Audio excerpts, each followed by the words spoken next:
Hello everyone.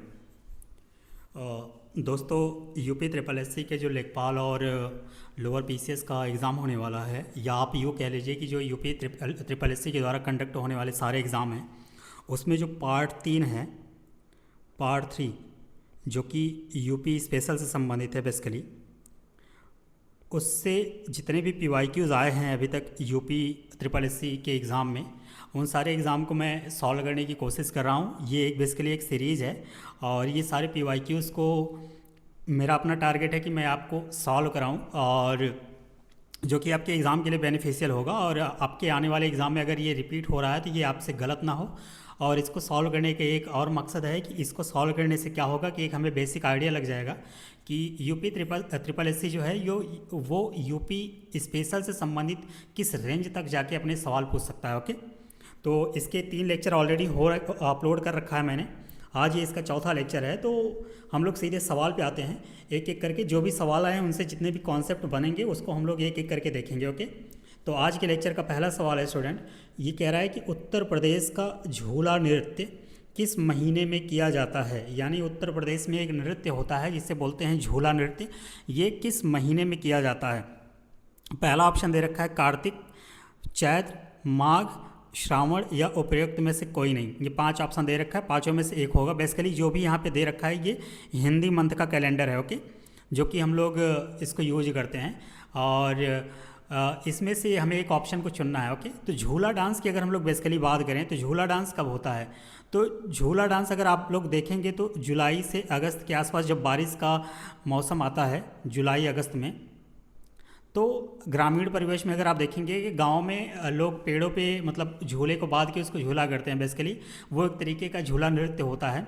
ये जुलाई अगस्त के मौसम में जब बारिश आने वाला होता है या जब बारिश आ जाता है तो उस समय इसका मतलब इस नृत्य को पेश किया जाता है, या पेश इन द सेंस एक लोग अपना मनोरंजन का एक साधन होता है, उसको झूला झूलते हैं। ओके, तो जुलाई अगस्त के महीने में अगर देखा जाए तो उस समय ये आपको देखने को मिलेगा।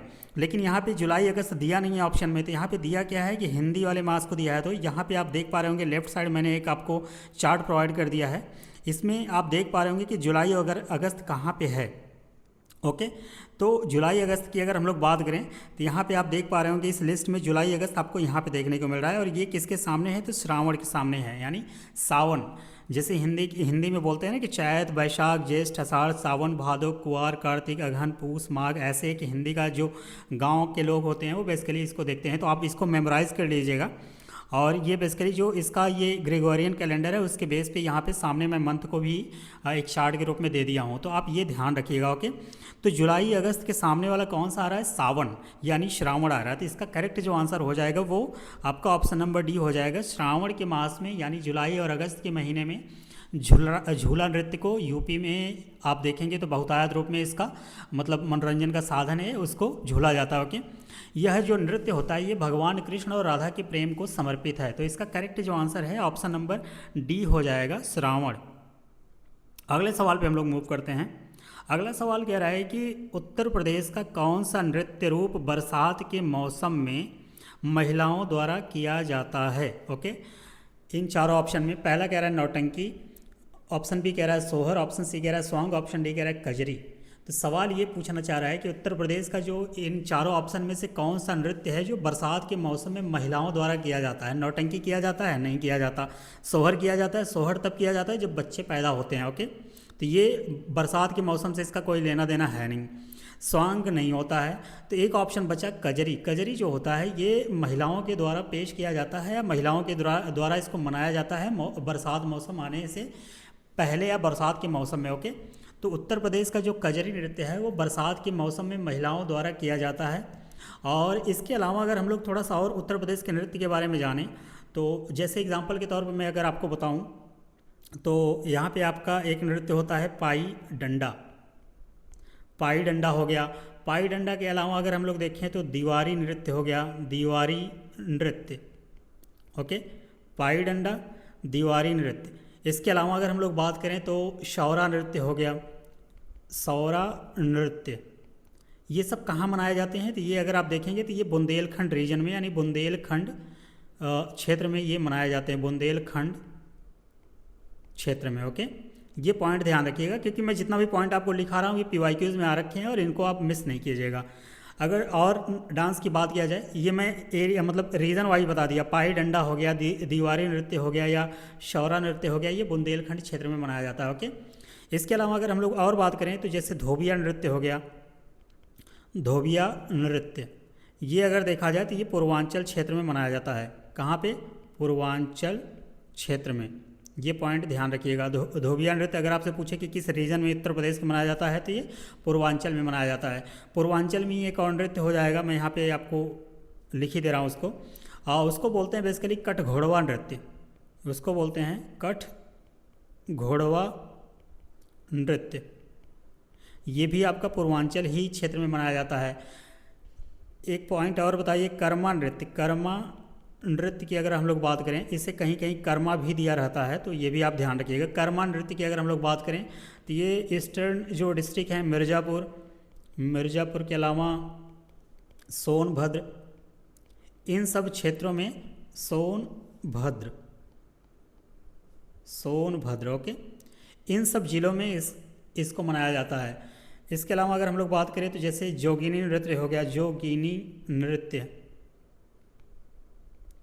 ये जो नृत्य है ये बेसिकली अवध क्षेत्र में मनाया जाता है, अवध क्षेत्र में। ओके, ये पॉइंट आप ध्यान रखिएगा। तो ये इतने एग्जाम्पल मैंने आपको बता दिया। तो बरसात के मौसम में महिलाओं द्वारा जो मनाया जाने वाला नृत्य होता है उसे बोलते हैं इन चारों ऑप्शन में कजरी नृत्य, यानी कजरी को बरसात के मौसम में मनाया जाता है। ओके, ये पॉइंट ध्यान रखिएगा। और महिलाओं के द्वारा मनाया जाता है, ये पॉइंट भी आप ध्यान रखिएगा। बाकी ये जितना भी मैंने आपको बताया, पाई डंडा, दीवारी नृत्य, शौरा नृत्य, ये सब, धोबिया हो गया, कटघोड़वा हो गया, कर्मा हो गया, जोगिनी नृत्य, ये सब एरिया वाइज आप ध्यान रखिएगा। कभी हो सकता है आपको मैच कराने के लिए ऑप्शन में दे दे। ओके, ये पॉइंट ध्यान रखिएगा। अगले सवाल पे चलते हैं। अगला सवाल कह रहा है स्टूडेंट कि निम्नलिखित में से कौन सा लोकगीत मुख्य रूप से उत्तर प्रदेश में महिलाओं द्वारा परिवार में बच्चे के जन्म को एक शुभ क्षण के रूप में मनाने के लिए गाया जाता है और प्रस्तुत किया जाता है? पहला कह रहा है सोहर, ऑप्शन ए। ऑप्शन बी कह रहा है चैती, ऑप्शन सी कह रहा है कजरी, ऑप्शन डी कह रहा है बिरहा। पिछले वाले सवाल में मैंने आपको एक हिंट दे दिया था, तो इसका करेक्ट आंसर हो जाएगा सोहर। जो होता है सोहर लोकगीत, ये जब किसी के घर पे बच्चा पैदा होता है तो उस दौरान इसको गाया जाता है। तो ऑप्शन नंबर ए इसका करेक्ट हो जाएगा। ओके, सोहर लोकगीत जो होता है बेसिकली अगर देखा जाए तो इसमें राम और कृष्ण के जन्म की सुंदर कथाएं होती हैं ना, उसको भी इसमें शामिल किया जाता है। तो मुख्य रूप से जब बच्चे पैदा होते हैं किसी के यहाँ तो उस समय सोहर गीत का आयोजन कराया जाता है। ओके, अगले सवाल पे चलते हैं। अगला सवाल कह रहा है कि निम्नलिखित में से कौन सी चरकुला नृत्य की प्रमुख विशेषताएँ हैं? चरकुला एक तरीके का डांस है, डांस फॉर्म है। ये अगर देखा जाए तो मुख्य रूप से सिर पर बहुत कई लेयर में दीपकों को संतुलित करके किया जाता है। इसमें ऑलमोस्ट 108 यानी 108 दीपकों का अगर देखा जाए तो उसको सजा के सर पे महिलाएं अपने उसको रख करके डांस करती हैं, वो चरकुला नृत्य होता है। ओके, ये पॉइंट आप ध्यान रखिएगा। चरकुला नृत्य जो है ये ब्रज क्षेत्र में ज़्यादातर बहुतायत रूप से आपको देखने को मिलेगा। कहाँ पे? ये यूपी के ब्रज क्षेत्र में। ये पॉइंट आप ध्यान रखिएगा, यूपी के ब्रज क्षेत्र में। अब हम लोग एक एक करके ऑप्शन को देखते हैं कि चरकुला नृत्य की प्रमुख विशेषताएं कौन सी हैं। तो हाथियों के साथ प्रदर्शन करना नहीं होगा, रंगीन रिबन पकड़कर एक घेरे में नृत्य करना ये भी नहीं होगा, तलवारों के साथ नृत्य करना ये भी नहीं होगा, सिर पर बहुस्तरीय दीपकों को संतुलित करना ये बिल्कुल करेक्ट आंसर है और यही आपका ऑप्शन करेक्ट होगा। ओके, क्यों? क्योंकि चरकुला नृत्य में क्या होता है, सिर पर बहुस्तरीय दीपकों को संतुलित करके जो महिलाएं होती है वो डांस करती हैं और उनमें अगर कभी आपसे और डीप में जाके पूछे कि कितने दीपक उसमें रखे जाते हैं तो 108 रखे जाते हैं। ओके, ये पॉइंट ध्यान रखिएगा। अगले ये कुछ इस तरीके का एक साथ पिक्चर होगा, आप देख पा रहे होंगे यहाँ पे कुछ, ये आप देख पा रहे होंगे, ये मतलब दीपकों का एक सजाया हुआ वो है, पिरामिड के रूप में इसको सजा के रखते हैं। और इसमें अगर आप काउंट करेंगे तो इसका जो नंबर होगा वो 108 होगा, 108 दीपक होंगे इसमें। ओके, महिलाएं अपने सर पे रख के मुख को ढक के यानी मुंह को ढक के इसको डांस करती हैं अपने सर पे रख के। अगले सवाल पे चलते हैं। अगला सवाल कह रहा है स्टूडेंट कि निम्नलिखित में से कौन सा ख्याल नृत्य का रूप नहीं है? ओके, इन चारों ऑप्शन में दीवारी ख्याल हो गया, गढ़स्पा ख्याल हो गया, अभिनय ख्याल हो गया, जयपुरी ख्याल हो गया, इनमें से कौन सा जो है वो ख्याल नृत्य का रूप नहीं है? तो पहले आप ये समझिए कि जो ख्याल नृत्य है उसका रूप कौन सा है। तो ख्याल नृत्य में अगर देखा जाए तो गढ़स्पा नृत्य आ जाएगा, यानी मैं यहाँ पे हाईलाइट कर दे रहा हूँ, गड़स्पा नृत्य जो होगा वो ख्याल नृत्य में आता है। इसके अलावा अभिनव ख्याल के रूप में आता है। इसके अलावा जयपुरी भी ख्याल के रूप में आता है, ख्याल नृत्य के संदर्भ में आता है। तो कौन नहीं आता है, तो दीवारी जो है, दीवारी ख्याल जो है वो ख्याल नृत्य का रूप नहीं है। ओके। और अगर देखा जाए तो ये बेसिकली ख्याल नृत्य जो है उत्तर प्रदेश के बुंदेलखंड में जब बच्चों का जन्म होता है, यहाँ पे मैं लिख ही दे रहा हूँ इसको, बुंदेलखंड रीजन में, बुंदेलखंड क्षेत्र में बच्चों के जन्म पर, बच्चों के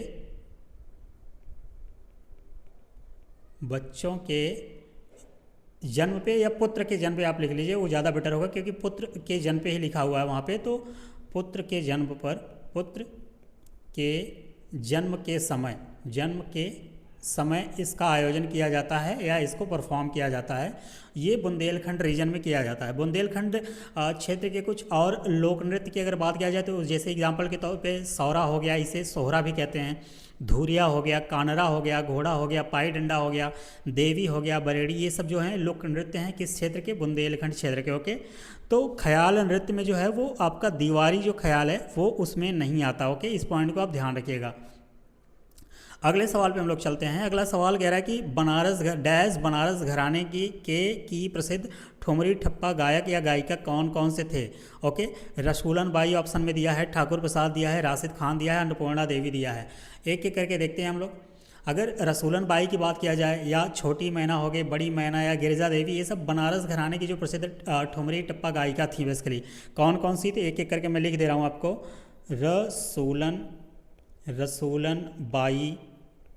रसूलन बाई के अलावा अगर देखा जाए तो छोटी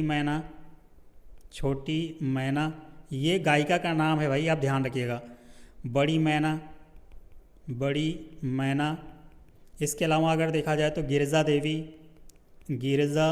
देवी, ये सब क्या हैं, ये जो बनारस घराने हैं ना उसमें ये प्रसिद्ध ठुमरी या टप्पा गायिका थी बेसिकली। ये पॉइंट आप ध्यान रखिएगा। तो सवाल क्या पूछा है कि डैश देखिए बनारस घराने की प्रसिद्ध ठुमरी या टप्पा गायिका इनमें से कौन सी। तो इसमें आप देख पा रहे हैं रसूलन बाई है, ठाकुर प्रसाद, राशिद खान, अन्नपूर्णा देवी, उपरोक्त में से कोई नहीं।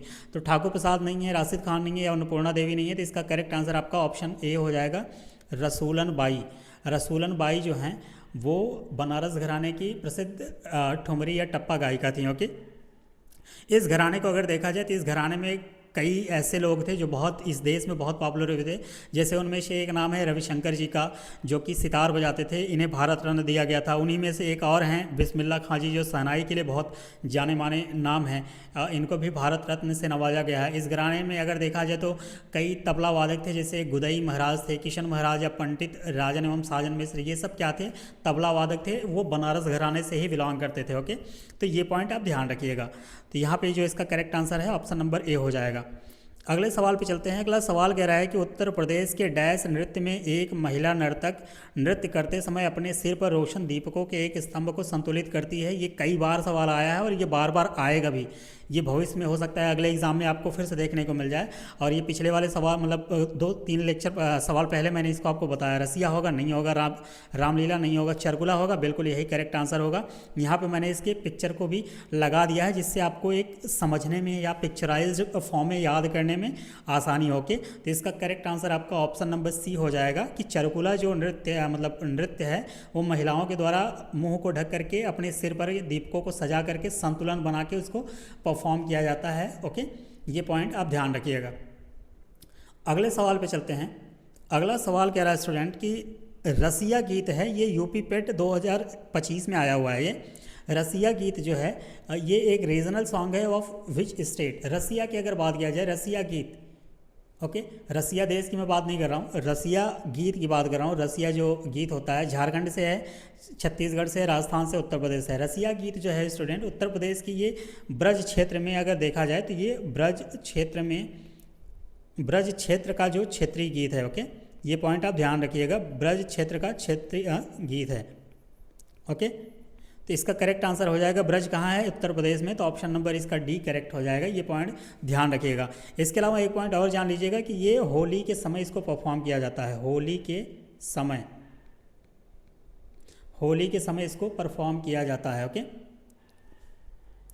अगला सवाल देखते हैं। अगला सवाल कह रहा है कि थारू जनजाति नृत्य उत्तर प्रदेश की किस क्षेत्र की सांस्कृतिक पहचान है। थारू जनजाति होती है वो उत्तर प्रदेश में अगर देखा जाए तो तराई रीजन में पाए जाते हैं। सबसे पहला पॉइंट तो ये है कि थारू जनजाति कहाँ पाए जाते हैं, ये तराई रीजन में पाए जाते हैं, तराई क्षेत्र में, तराई क्षेत्र में ये पाए जाते हैं। तराई क्षेत्र है किधर, तो मैं आपको हाईलाइट करके दिखा दे रहा हूँ।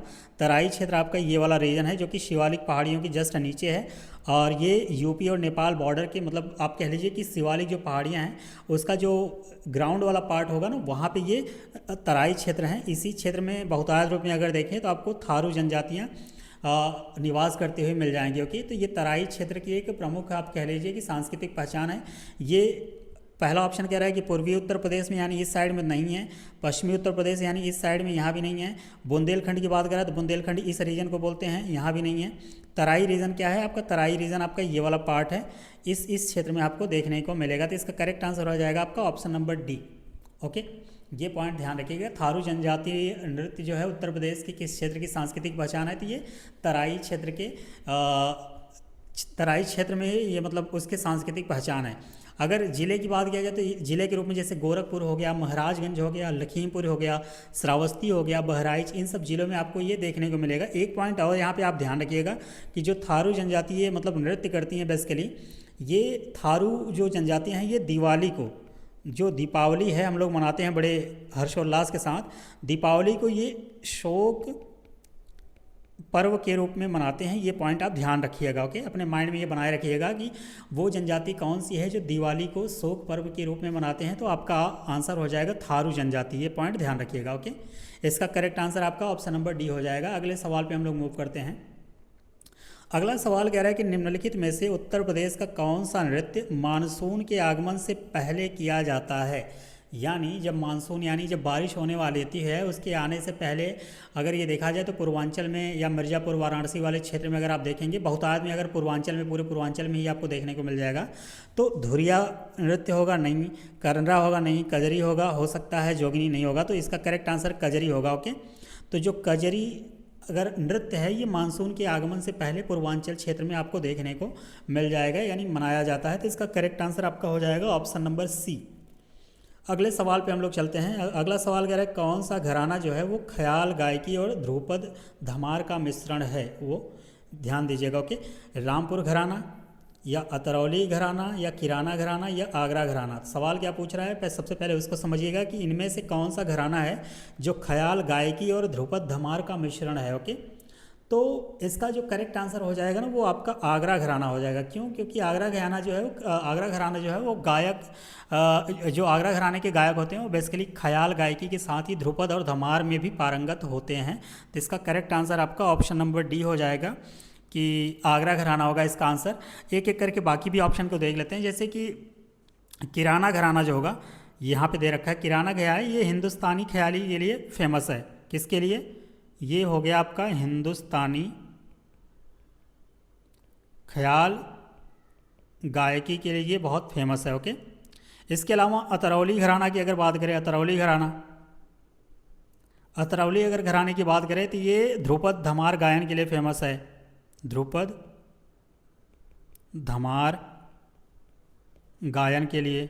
ओके, ये पॉइंट ध्यान रखिएगा। इसके अलावा जो रामपुर घराना है ये ख्याल गायकी के लिए बहुत फेमस है, ख्याल गायकी के लिए। ओके, इसके अलावा जो लखनऊ घराना है, अलग से मैं लिख दे रहा हूँ, लखनऊ घराना की अगर बात किया जाए तो ये किसके लिए फेमस है, ये ख्याल प्लस ध्रुपद के लिए प्रसिद्ध है। ओके, ये पॉइंट आप ध्यान रखिएगा। तो इसका करेक्ट आंसर आपका हो जाएगा ऑप्शन नंबर डी। ये आपका ऑप्शन नंबर डी इस पर सही हो जाएगा। ओके, और आगरा घराना मतलब वही है कि ख्याल गायकी ध्रुपद और धमार दोनों के मिश्रण में इसके गायक गाते हैं। ओके, ये पॉइंट ध्यान रखिएगा। अगले सवाल पे चलते हैं। अगला सवाल कह रहा है कि निम्नलिखित में से कौन से नृत्य की शुरुआत उत्तर प्रदेश में हुई है। यानी बेसिकली ये क्लासिकल डांस के बारे में पूछ रहा है, क्लासिकल डांस। ओके। अगर भारत में देखा जाए तो टोटल अभी तक यहाँ पे 8 डांस को क्लासिकल डांस घोषित किया गया है। एक एक करके हम लोग देख लेते हैं। जैसे भरतनाट्यम हो गया, ये तमिलनाडु में इसको सेलिब्रेट किया जाता है। कथक जो है इसे उत्तर प्रदेश में सेलिब्रेट किया जाता है। कुचिपुड़ी को आंध्र प्रदेश में किया जाता है। उड़ीसी को उड़ीसा में किया जाता है। कथकली हो गया ये केरला में हो गया। कथकली के अलावा एक है मोहिनीअट्टम, ये दोनों जो हैं ये केरला में ही सेलिब्रेट किए जाते हैं। इसके बाद सत्रिया की बात करें तो ये असम में मनाया जाता है। मणिपुरी की बात किया जाता है मणिपुर में मनाया जाता है। टोटल देखेंगे तो 8 क्लासिकल डांस हमारे भारत में हैं अलग अलग राज्यों में, जिसमें से केरल में 2 मनाए जाते हैं। कौन कौन से? कथकली और मोहिनीअट्टम। ये पॉइंट आप ध्यान रखिएगा। सवाल क्या कह रहा है कि निम्नलिखित में से कौन से नृत्य की शुरुआत उत्तर प्रदेश में हुई है? कथक की हुई है, तो बिल्कुल करेक्ट आंसर आपका ऑप्शन नंबर ए ही हो जाएगा, क्योंकि कथकली की अगर हम लोग बात करें तो कथकली जो है वो केरला में मनाई जाती है। उड़ीसी के नाम से आप समझ पा रहे होंगे कि ये उड़ीसा में मनाया जा रहा है, नाम में ही दिख रहा है ये। भरतनाट्यम की बात किया जाए तो ये तमिलनाडु में मनाया जाता है। ओके, बाकी इसका कथक जो है वो उत्तर प्रदेश में मनाया जाता है। यही आपका करेक्ट आंसर हो जाएगा। अगले सवाल पे हम लोग मूव करते हैं। अगला सवाल कह रहा है कि चरकुला और दादरा किस राज्य के नृत्य रूप हैं? चरकुला है, मैंने आपको बताया अभी कुछ समय पहले कि ये ब्रज क्षेत्र में मनाया जाता है, ब्रज क्षेत्र में। और अगर आपको दादरा नहीं भी पता है तो अगर एक आपको ब्रज क्षेत्र में यानी उत्तर प्रदेश में मनाया जा रहा है तो ऑब्वियस सी बात है कि दादरा भी, ऐसा कोई यहाँ पे अलग अलग ऑप्शन नहीं दिया है, तो एक उत्तर प्रदेश में ये भी मनाया जाएगा। तो इसका करेक्ट आंसर आपका हो जाएगा ऑप्शन नंबर सी। चरकुला और दादरा जो नृत्य है ये उत्तर प्रदेश में मनाया जाता है। ओके, ये पॉइंट आप ध्यान रखिएगा। उत्तर प्रदेश के और प्रमुख अगर लोक नृत्य की बात किया जाए तो जैसे रासलीला हो गया, रामलीला हो गया, कर्मा हो गया, दादरा हो गया, धोबिया हो गया, नटवारी हो गया, ये सब जो नृत्य हैं ये इसमें शामिल हैं। ओके, अगले सवाल पे हम लोग चलते हैं। अगला सवाल कह रहा है कि बघेलखंड का कौन सा नृत्य एक पुरुष द्वारा एक महिला के वेश में ढोलक और नगाड़े जैसे संगीत वाद्य यंत्रों के साथ किया जाता है? यानी बघेलखंड की बात कर रहा है। तो एक नृत्य होता है जिसका नाम है राई नृत्य। ओके, राई नृत्य जो है वो बुंदेलखंड क्षेत्र में, बुंदेलखंड के अलावा बघेलखंड बुंदेलखंड और बघेलखंड दोनों क्षेत्रों में राई जो नृत्य है वो सेलिब्रेट किया जाता है। लेकिन थोड़ा सा फ़र्क है। फ़र्क क्या है कि बुंदेलखंड क्षेत्र में इसको जो सेलिब्रेट किया जाता है तो फीमेल यानी महिलाओं के द्वारा किया जाता है, महिलाओं के द्वारा इसको सेलिब्रेट किया जाता है। और बघेलखंड क्षेत्र में ये पुरुषों के द्वारा महिलाओं के वेश में सेलिब्रेट किया जाता है। ये पॉइंट थोड़ा सा डिफरेंट हो जाता है और यही आपसे सवाल पूछा है। ओके, तो बघेलखंड क्षेत्र में जो राई नृत्य है वो पुरुषों के द्वारा महिलाओं के वेश में, एक पुरुष के द्वारा महिलाओं के वेश में ढोलक और नगाड़ों के साथ इसको सेलिब्रेट किया जाता है। कौन सा नृत्य है वो? इसका करेक्ट आंसर आपका राई नृत्य हो जाएगा, ऑप्शन नंबर डी। ये पॉइंट आप ध्यान रखिएगा। ओके, तो बस थोड़ा सा माइनर डिफरेंस है, बस दोनों में मतलब सेलिब्रेट किया जाता है। बुंदेलखंड में भी और बघेलखंड में फ़र्क इतना है कि बुंदेलखंड वाले एरिया में देखेंगे तो इसको महिलाओं के द्वारा सेलिब्रेट किया जाता है या नाचा जाता है। लेकिन अगर बघेलखंड की बात किया जाए तो बघेलखंड में ये पुरुषों के द्वारा नाचा जाता है, लेकिन वो महिलाओं यानी स्त्रियों के वेश में। ओके, ये पॉइंट आप ध्यान रखिएगा। अगले सवाल पे हम लोग मूव करते हैं। अगला सवाल कह रहा है कि निम्नलिखित में से किस नृत्य शैली में एक महिला नर्तकी नृत्य करते समय अपने सिर के ऊपर रोशन दीपकों के एक स्तंभ को संतुलित करती है? ये इतनी बार सवाल आ गया कि अब मैं क्या ही बताऊं। ख्याल हो गया, नौटंकी, चरकुला। इसका correct answer option number C हो जाएगा। इसको बार बार रिपीट करने का मतलब नहीं, लेकिन आप खुद ही सोचिएगा कि ये नृत्य कितनी बार आ चुका है। ओके, तो ये पॉइंट आप ध्यान रखिएगा। थोड़ा सा इसके बारे में डिटेल में पढ़ लीजिएगा।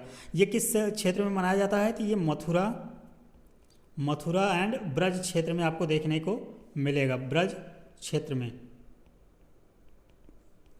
मथुरा के अलावा ब्रज क्षेत्र में भी आपको ये देखने को मिलेगा। ओके, अगले सवाल पे चलते हैं। अगला सवाल कह रहा है कि किस भारतीय शास्त्रीय नृत्य की उत्पत्ति उत्तर प्रदेश से हुई है? कुचिपुड़ी, कथकली, भरतनाट्यम आपका तमिलनाडु से है। कथकली और कुचिपुड़ी की बात किया जाए यानी कथकली आपका केरला हो जाएगा और कुचिपुड़ी जो है आपका वो आंध्र प्रदेश हो जाएगा। ये पॉइंट आप ध्यान रखिएगा। तो बचा क्या? एक ही ऑप्शन बचा, कथक। कथक कहाँ मनाया जाता है? तो ये यूपी में मनाया जाता है, ये उत्तर प्रदेश में मनाया जाता है। और क्या पूछा है कि किस भारतीय शास्त्रीय नृत्य की उत्पत्ति उत्तर प्रदेश से हुई है? तो इसका करेक्ट आंसर आपका ऑप्शन नंबर बी हो जाएगा, कथक। कथक जो है ये उत्तर प्रदेश में इसका उत्पत्ति हुआ है। ओके, यहाँ पे आप देखिए ये भरतनाट्यम है, ये तमिलनाडु में सेलिब्रेट किया जाता है। ये कथकली है, ये केरला में सेलिब्रेट किया जाता है। ये कथक है, ये नदर्न इंडिया या उत्तर प्रदेश में आप कह लीजिए। ये कुचिपुड़ी जो कि आंध्र प्रदेश में सेलिब्रेट किया जाता है। ये मणिपुरी है, तो ये मणिपुर में हो जाएगा। ये मोहिनी अट्टम है, ये केरला में हो जाएगा। ये उड़ीसी है, उड़ीसा में हो जाएगा। ये सत्रिया है, ये असम में हो जाएगा। तो मैंने यहाँ पे एक पिक्चोरियल फॉर्म में आपको दे दिया है, क्योंकि आपको हो सकता है इसको देखने के बाद आसानी से ये पॉइंट ध्यान रहे। ओके, अगले सवाल पे चलते हैं। अगला सवाल कह रहा है कि नौटंकी निम्नलिखित में से किस राज्य का लोक नृत्य है? उत्तर प्रदेश, केरला, आंध्र प्रदेश या कर्नाटका? तो नौटंकी अपने यूपी में अगर आप देखें तो बहुतायत रूप में यूज किया जाता है। हर किसी को कह दिया जाता है क्या नौटंकी कर रहे हो। ओके, तो बेसिकली जो नौटंकी लोक नृत्य है ये उत्तर प्रदेश का लोक नृत्य है। और यह उत्तर प्रदेश में अगर देखा जाए तो मुख्य रूप से जो कुछ ज़िले हैं, जैसे कि एग्जाम्पल के तौर पे हाथरस हो गया, कानपुर हो गया, आगरा हो गया, मथुरा हो गया, झांसी हो गया, बाराबंकी हो गया, इन जनपदों में अगर आप देखें तो ये काफ़ी मात्रा में बहुतायत रूप से ये प्रचलित है। ओके, यानी काफ़ी फेमस है। इस पॉइंट को आप ध्यान रखिएगा। अगला सवाल क्या कह रहा है? अगला सवाल कह रहा है कि निम्नलिखित में से किस नृत्य का मूल उत्तर प्रदेश है, जो शास्त्रीय नृत्य के 8 रूपों का हिस्सा है? तो ऑब्वियस बात है, कई बार आ रखा है, तो ये हो जाएगा आपका कथक। कथक जो क्लासिकल डांस है वो उत्तर प्रदेश में ही इसकी उत्पत्ति हुई है। इसका करेक्ट आंसर आपका हो जाएगा ऑप्शन नंबर सी। ओके, बाकी मैंने आपको बता ही दिया कि कत्थक उत्तर प्रदेश का हो गया, भरतनाट्यम तमिलनाडु का है, कथकली केरला हो गया, कुचिपुड़ी आंध्र प्रदेश हो गया, मोहिनी अट्टम जो है केरला में हो गया, ओडिसी का उड़ीसा में हो गया, मणिपुरी का मणिपुर में हो गया, सत्रिया जो डांस है वो कहाँ का है? असम का है। इस पॉइंट को आप ध्यान रखिएगा। ओके, अगले सवाल पे हम लोग मूव करते हैं। अगला सवाल कह रहा है कि फैयाज खान द्वारा स्थापित रंगीला घराना किस स्थान पर स्थित है?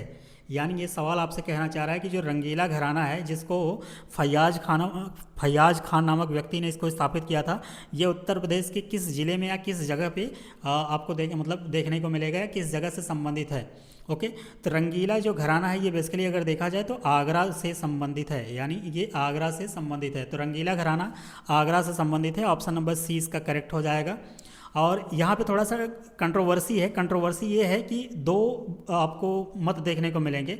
अगर इतिहासकारों की माने, इतिहासकारों की अगर हम लोग माने तो 19वीं सदी में इसकी उत्पत्ति खुदा